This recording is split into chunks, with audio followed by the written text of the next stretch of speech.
Doutora Fernanda, por favor, pode vir falar? Muito obrigada por participar aqui conosco, Fernanda.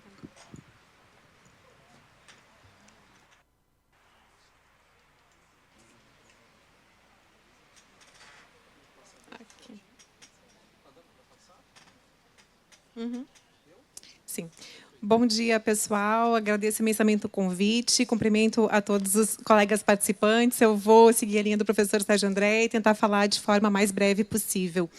É interessante como essa palestra ela acabou se desencadeando, né? Porque a minha apresentação ela conversa de uma forma muito próxima, não só pela proximidade do tema, mas como a forma como a gente pensou a questão do direito tributário como um instrumento de realização de políticas públicas ambientais. E aí, o que eu gostaria de colocar para vocês é que existe a Emenda Constitucional 132 de 2023, ela promoveu a famosa reforma tributária estruturante da tributação sobre o consumo. Mas o que eu queria chamar a atenção, fazendo um recorte muito pontual, é que ela foi além disso quando nós falamos do imposto seletivo. O imposto seletivo ele é considerado o grande vetor de promoção, é o grande instrumento de materialização da reforma tributária pela perspectiva da sustentabilidade ambiental. Mas, olhando a emenda constitucional com bastante atenção, nós vamos identificar ao longo dela uma preocupação muito evidenciada com a sustentabilidade ambiental. E, então, é por isso que eu falo, a sustentabilidade ambiental para além do imposto seletivo. O imposto seletivo é um dos instrumentos, mas não é o único previsto pela Emenda Constitucional 132. Aqui, no parágrafo 3º, parágrafo 4º do artigo 43, é um grande exemplo. Existe uma norma constitucional autorizando o tratamento tributário diferenciado a partir das desigualdades regionais. Vem o parágrafo 4º e traz expressamente a previsão de que, sempre que possível, a concessão de benefícios tributários para promover desigualdade regional deverá considerar critérios de sustentabilidade e redução das emissões de carbono. Vejam bem, nós temos uma norma, de uma diretriz, dizendo em redução de emissões de carbono na Constituição. Isso é um avanço gigantesco, isso é prova do nosso compromisso com o valor meio ambiente, refletido, então, democraticamente, por força dessa previsão constitucional. E o que isso significa na prática, né? A questão da eficácia de regras dessa natureza. Nós, certamente, ao conceder benefícios daqui para frente, vamos ter que observar, dentro da possibilidade de fazer distinções pela perspectiva ambiental, esse comando constitucional e, possivelmente, revisar eventuais benefícios já concedidos no seu prazo, desde que não sejam por prazo certo e determinado. Então, é um diretriz, é um comando muito claro relacionado à preservação do meio ambiente que vem esculpido na Constituição Federal. E daqui para frente, eu acho que a gente sempre vai ter que pensar todas as regras que nós vamos relacionar com a questão de para quem serve essa previsão normativa, né? Ela não está no corpo do texto em vão. E o grande mote, realmente, eu concordo com o professor Sérgio André Rocha, é a orientação do sistema tributário nacional a partir da diretriz de proteção, de defesa do meio ambiente. Se antes nós tínhamos, de fato, nós tínhamos instrumentos para perfectibilizar a proteção ambiental, e aí muito bem revelado, o próprio artigo 5º da Constituição Federal pode ser citado como um grande exemplo, ao lado de artigos do 170, o 225, o 43, mas agora nós temos no sistema tributário nacional indicando que o direito tributário é uma ferramenta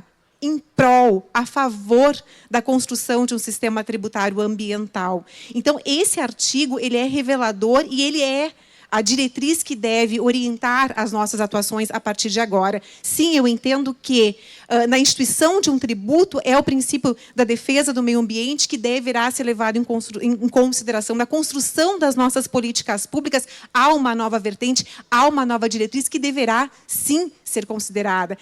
Tanto para a concessão de benefícios tributários, mas na própria instituição do benefício, na própria instituição do tributo, como política pública tributária. E entendo que desafia a constitucionalidade, regras que não venham a cumprir essa observância.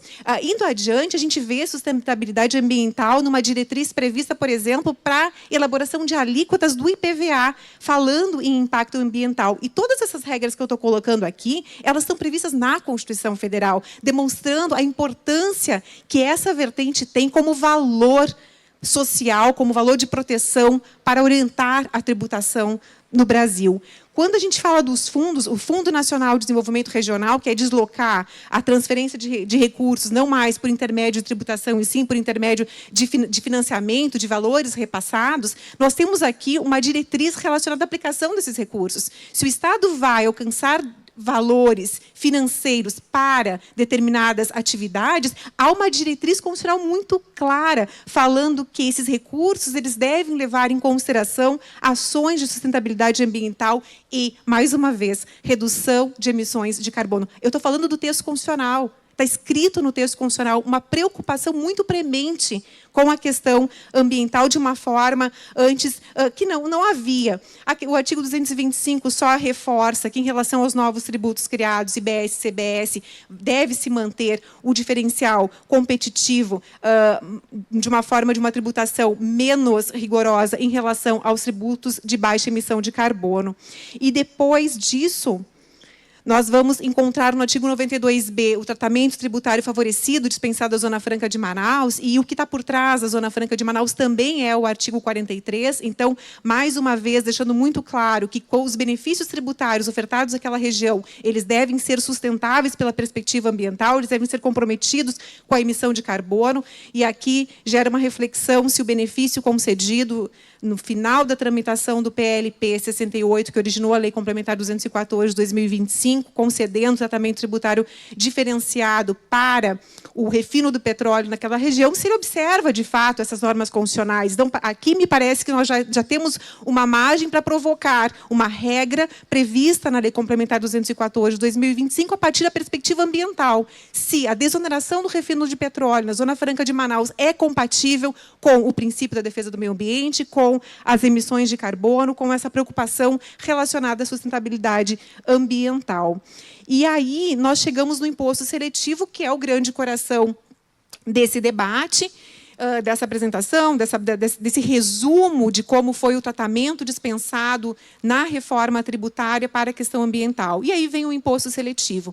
O imposto seletivo é um imposto que incide sobre o consumo de bens e serviços elencados, selecionados pela prejudicialidade à saúde ou ao meio ambiente. É um imposto regulatório, é um imposto que quer inibir comportamentos, tanto do consumidor, desincentivando a consumir aqueles bens, ou da perspectiva de quem os produz, buscando uma produção de forma mais sustentável. É um tributo regulatório, é um tributo que, então, inibe comportamentos, ele quer interferir, ele não é um tributo neutro, ao contrário de CBS e IBS, ele quer, sim, interferir nessas decisões, é um tributo cumulativo, é um tributo de natureza extrafiscal, ele tem uma finalidade de combater externalidades negativas, tem uma previsão de que essa política pública deverá ser avaliada a cada 5 anos para ver se ela está cumprindo as finalidades a que ela se propõe, que realmente é combater externalidades negativas,